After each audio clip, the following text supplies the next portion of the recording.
take their place in my heart. Reality settles in my mind that I must have been dreaming. Or, at the very least, if someone was here, they are gone now. While that means I'm probably not in immediate danger, it doesn't mean there isn't cause for concern. Maybe it was only a dream that felt incredibly realistic. Or maybe I'll wake to find a message. Just a few weeks ago, I'd been getting strange, cryptic notes regularly, signed the Jinn.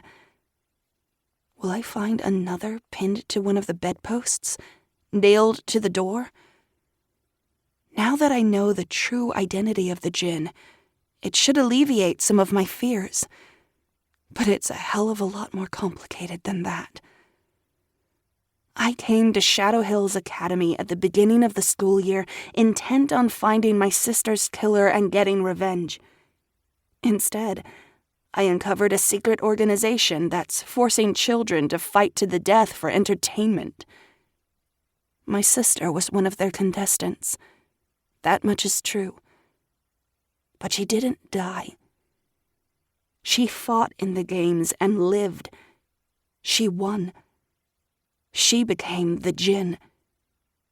So, in theory, a note from the Jinn is a message from my beloved sister, but it's also a message from an enemy. While I adore my sister, and I know she still loves me, she's also trapped in a magical contract that renders her a slave to Mr. Vandozer and the rest of the Cosmic Council. A message from her is also a message from them. My chest is tight as I lie alone in the dark room.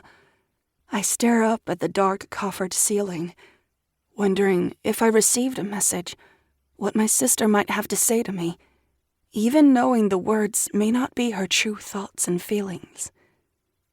My sister, who was once a normal human like me, but is now a powerful magical being.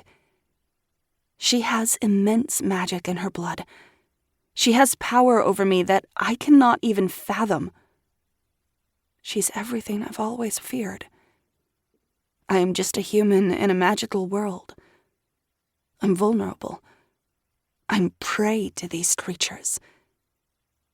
And now, my sister is one of them. But I've long since learned that magic and brute strength are not the only forms of power. I refuse to be weak. I refuse to continue running. I refuse to hide. Magic or not, I swear I will find and destroy the man who did this to her. The sky is just beginning to lighten, which is my cue that I'm not completely insane for waking at this point.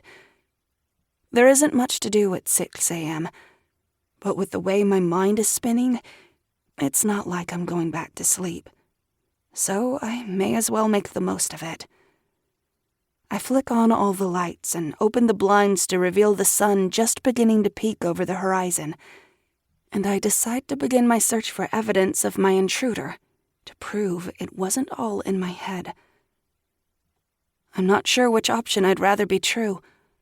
My nightmares feeling so real I can't tell what's reality, or that someone really has been slipping into my room while I sleep.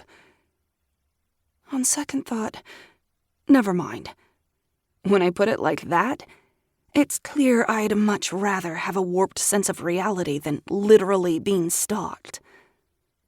I slip out from between the smooth sheets. My feet hit the cold tile, sending a shiver down my body. Jarron's room is massive, with sleek, dark walls and furniture. There's a set of crushed silver handcuffs sitting on the table by the bed, but otherwise very little decor anywhere except the one cabinet in the corner. The doors to the closet and bathrooms remain closed. Everything is in pristine condition. I walk out onto the balcony, welcoming the chilly breeze on my hot skin. There's a light frost on the grassy field below.